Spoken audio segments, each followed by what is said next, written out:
विठ्ठलवाडी टाकेवाडी तालुका आंबेगाव येथे आयोजित म्हसोबा महाराज यात्रा उत्सवानिमित्त बैलगाडा शर्यती सुरू असताना बैलगाडा घाटाशेजारी असलेल्या डोंगराला अचानक आग लागल्याची घटना शनिवारी दुपारी घडली। बैलगाडा शर्यतीसाठी आलेल्या नागरिकांनी व स्थानिक ग्रामस्थांनी आग विझवून पर्यावरणाचे रक्षण केले। टाकेवाडी विठ्ठलवाडी यांच्या संयुक्त विद्यमाने आयोजित केलेल्या म्हसोबा महाराज यात्रा उत्सवाचा आज शेवटचा दिवस होता। शेवटच्या दिवशी बैलगाडा शर्यतीचे आयोजन करण्यात आले होते। विठ्ठलवाडी गावच्या हद्दीत बैलगाडा घाटात बैलगाडी सुरू असताना दुपारी 2:30च्या दरम्यान घाटाशेजारी असलेल्या डोंगराला आग लागली। डोंगरावर वाळलेले गवत असल्याने अचानक मोठ्या प्रमाणात आग पसरू लागल्याने अर्धा तास बैलगाडा शर्यत थांबवण्यात आली।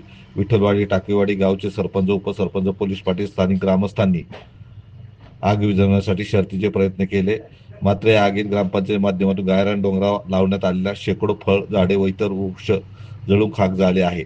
अज्ञात व्यक्तीने आग लावली असून त्या संदर्भात ग्रामस्थ चौकशी करत आहेत। पर्यावरणाचे रक्षण करून आग विझवण्यासाठी केलेले प्रयत्न आणि सर्वांचे कौतुक सर्वत्र होत आहे।